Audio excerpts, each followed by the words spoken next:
Եթերում հեռանկարն է։ Անտալիայում ընթացքի մեջ է դիվանագիտական ֆորումը։ Դրան արդեն երրորդ անգամ մասնակցում է Հայաստանը։ Ֆորումի շրջանակում առանձին պանելային քննարկում նվիրված էր Հարավային Կովկասում տարածաշրջանային համագործակցության հարցերին։ Դրանք քննարկվում էին Հայաստանի, Վրաստանի և Ադրբեջանի արտաքին գործերի նախարարների մասնակցությամբ։ Հայաստանի արտաքին գործերի նախարարի ֆորումում առաջ քաշած հարցերի և այլ թեմաների մասին խոսենք կանայք և գլոբալ անվտանգության ճարտարապետությունը մտակենտրոնի ղեկավար Արմինե Մարգարյանի հետ։ Շնորհակալություն տիկին Մարգարյան մեր հրավերը ընդունելու համար։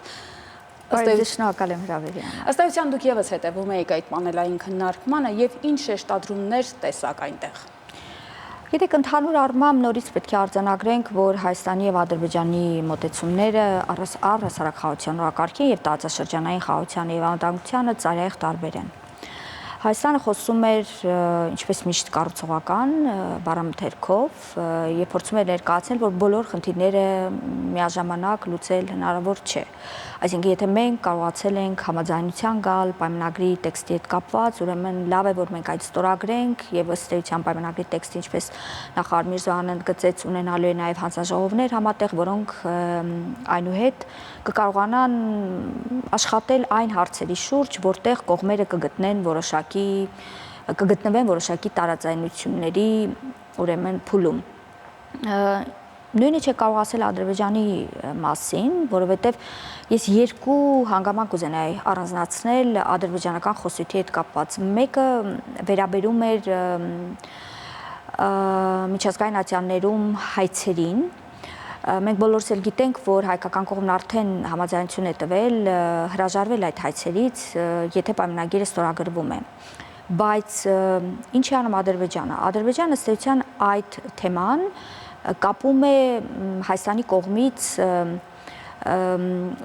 իր իսկ մեկնաբանությամբ սահմանադրության մեջ առկա տարածքային պահանջների հետ։ Թվում է, թե սրանք պետք է իրար հետ չունենային որևէ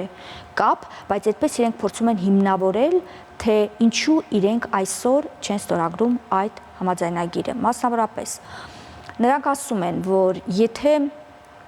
դուք ունեք մեր դեմ ներկայացած հայցեր, ապա այդ հայցերի հիմքում դրված է հենց այն, որ դուք մեր դեմ ունեք տարածքային պահանջներ, այսինքն դրված է, ինչպես իրենք են ներկայացնում, սահմանադրության մեջ առկա տարածքային պահանջները։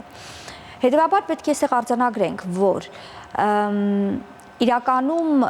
հայցերից հրաժարումը, ինչպես շատերս կանխատեսել ենք եւ շարունակում ենք այս մասին նաեւ հազանգել, բարձրաձայնել, ամենևին չի բխելու Հայաստանի շահերից, այն ամբողջովին ծառայելու է ադրբեջանական շահերի իմպլեմենտացմանը, ինչու, որովհետեւ Ադրբեջանը սրանով ներկայացնելու է, որ Հայաստանը իր անկախացումից ի վեր Ադրբեջանի դեմ վարել է էքսպանսիոնիստական քաղաքականություն եւ դրանով է պայմանավորված եղել այն բոլոր գործողությունները, որ Ադրբեջանը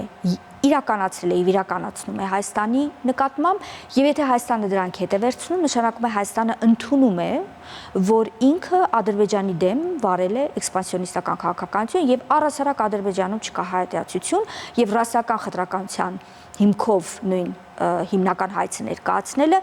դա պայմանավորված է ոչ թե հենց ռասական խտրականության արկայությամբ Ադրբեջանում հայերի դեմ, այլ պայմանավորված է նրանով, որ Հայաստանը շարունակում է Ադրբեջանի դեմ ներկայացնել տարածքային պահանջներ։ Եվ երկրորդ հանգամանքը կուզենայի ընդգծել, որը վերաբերում է նրան, թե ինչպես են իրենք վերաբերում նրան, որ մենք ունենք խնդիրներ, մենք ունենք մտահոգություններ իրենց սահմանադրության հետ կապված։ Ինչպես են իրենք մեկնաբանում, որը նույնպես շատ վտանգավոր է։ Ջերում Բայրամովի խոսքից պարզ դարձավ, որ ադրբեջանական կողմը փորձում է սահմանցնել միջազգային գործընկերներին հետևյալ կերպ, որ եթե Հայաստանը ունի մտահոգություններ առայն, որ մեր սահմանադրության մեջ կան տարածքային պահանջներ, ապա ինչպես է ինքը մեր հետ բանակցել եւ համաձայնեցել այս տեքստը եւ ինչպես է ինքը ասում, որ այս տեքստը ինքը պատրաստ է ստորագրել։ Նշանակում է Հայաստանը կամ ազնիվ չէ առայն, որ ուզում է ստորագրել, կամ ազնիվ չէ առայն, որ ինքը տեսնում է այդ տարածքային պահանջները Ադրբեջանի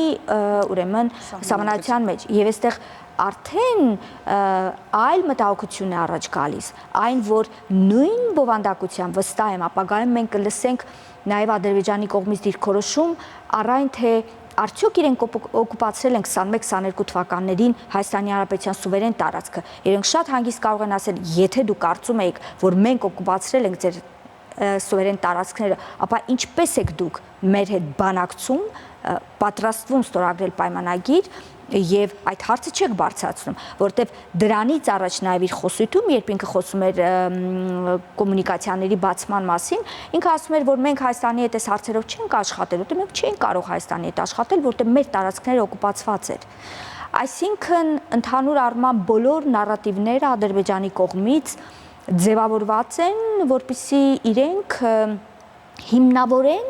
ճակերտների մեջ իրենց մտահոգությունները առայն, որ այսօր արդյոք պետք է իրենք ստորագրեն Հայաստանի հետ այդ խաղաղության համաձայնագիրը թե ոչ։ Հիմա հրապարակային հայտարարությունները բնականաբար արվում են տարբեր ուղերձներ, տարբեր կողմերի ներկայացնելու համար։ Հայաստանի քայլերն այս դեպքում ինչպիսին պիտի լինեն։ Գիտեք, այս հարցում ես այն ամենայնիվ կարծում եմ, որ մենք պետք է մի փոքր մեր բառամթերքը փոխենք, որովհետև իհարկե շատ կարևոր է լինել կոնստրուկտիվ, իհարկե շատ կարևոր է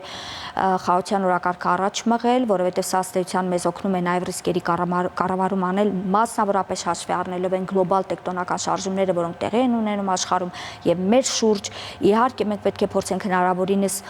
տարածաշրջանի երկրների հետ մեր հարաբերությունները կարգավորել եւ օգտվել նաեւ Թուրքիա-Ադրբեջան որոշակի լարվածությունից։ Այս ամենը պարզ է, բայց միևնույն ժամանակ ես կարծում եմ, որ մեր բառամթերքը պետք է լինի մի փոքր ավելի ագրեսիվ։ Այսինքն, երբ մենք խոսում ենք այն մասին, որ ամեն ինչ կամ ոչինչ մոտեցումը արդյունավետ չէ, դա պետք է շարունակվի հետևյալ ձևակերպումներով, որ իհարկե մենք ընդունում ենք եւ տեսնում ենք, որ Ադրբեջանը օկուպացրել է մեր սուվերեն տարածքները, բայց մենք այդ հարցը չենք բարձրացնում ոչ թե նրա համար, որ դա մեզ համար հետաքրքիր չէ, այլ մենք չենք բարձրացնում, որովհետեւ մենք ուզում ենք խաղաղ ճանապարհով այդ հարցը լուծել, կամ երկրորդ տարբերակը, որ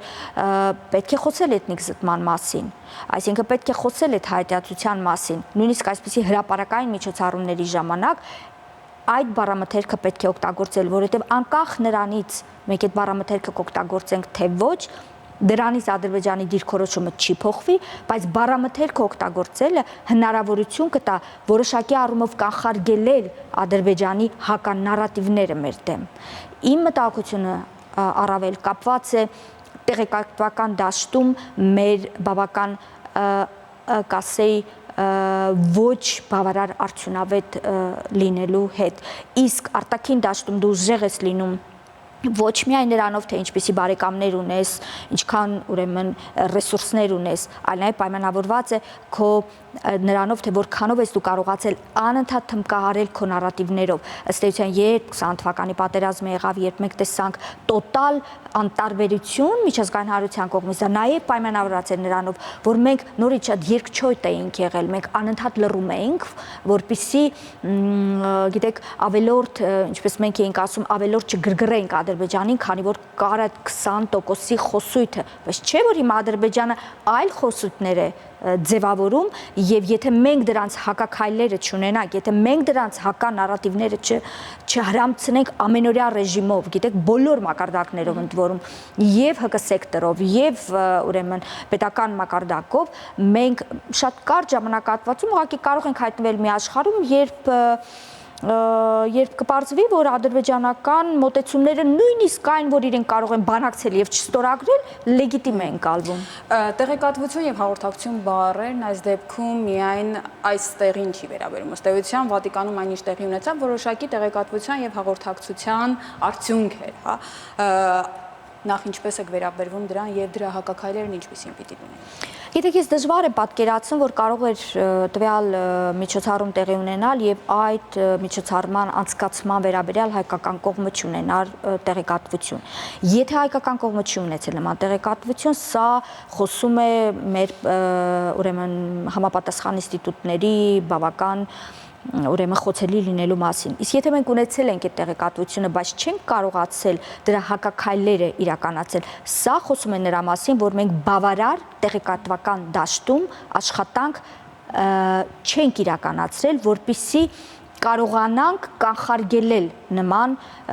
միջոցառումը։ Հետևաբար սա իրականում բավական լուրջ ապտակ է, ես կարծում եմ Հայաստանի Հանրապետության հենց պետության դեմ, պետական ինստիտուտների դեմ եւ սրանից պետք է անել հետևություններ եւ հասկանալ, որ ինչ որ բան այնուամենայնիվ այն չէ, ինչ որ բան այնուամենայնիվ մենք չենք կարողանում արդյունավետ իրականացնել։ Տիկին Մարգարյան, տեղի ունեցավ այդ պանելային քննարկումը, որը հրապարակային էր, բայց նաև տեղի ունեցավ Ադրբեջանի եւ Հայաստանի արտաքին գործերի նախարարների հանդիպումը փակ դռների հետևում։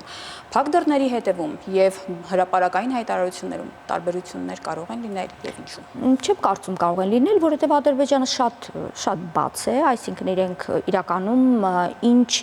գիտեք, իրենք չեն աճպարարությամբ ըստ էության չեն զբաղվում։ Այսինքն իրենք ունեն իրենց դիրքորոշումը, իրենք խոսում են ուժի լեզվով, ուժի դիրքերից եւ դա իրենց հնարավորություն է տալիս նաեւ որքան էլ որ կարող է ագրեսիվ թվալ այդ ուրեմն իրենց դիրքորոշումը, դա իրենց թույլ է տալիս եւ փակ դռների ետևում բարձրացնել եւ բաց տիրույթում նաեւ բարձրացնել, չեմ կարծում որ այդտեղ պետք է տարբեր շեշտադրումներ եղած լինեն եւ հայտարարության տեքստը, որը հայկական կողմը տարածեց այդ երկկողմ հանդիպումից ըստ էության ես այնտեղ չտեսա որևէ ակնարկառային, որ կողմերը քննարկել են տեղ եւ ժամ պայմանագիրը, ուրեմն համաձայնագիրը ստորագրելու համար եւ սա չափազանց մտահոգիչ է, որովհետեւ ըստ էության սա առաջին հանդիպումն էր արտաքին գործերի նախարարների մակարդակով հենց համաձայնագիրը համաձայնեցնելուց հետո եւ եթե այդ առաջին իսկ հանդիպման ժամանակ նման ձևակերպում չի լինում, նշանակում է, որ այդ օրակարգը այլևս ակտուալ չի եւ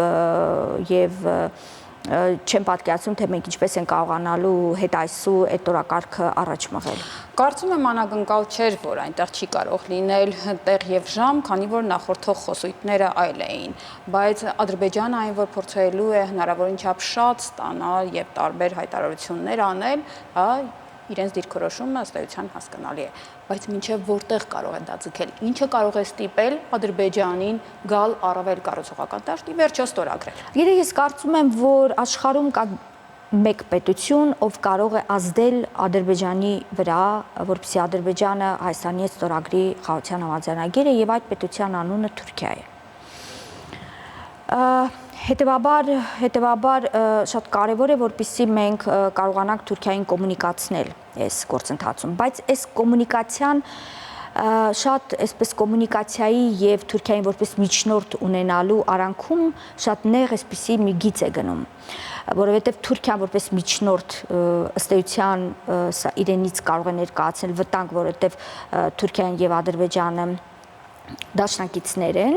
եւ այստեղ մեր դիրքերը կարող են ավելի թուլանալ, բայց Թուրքիային կոմունիկացնել նաեւ արևմուտքի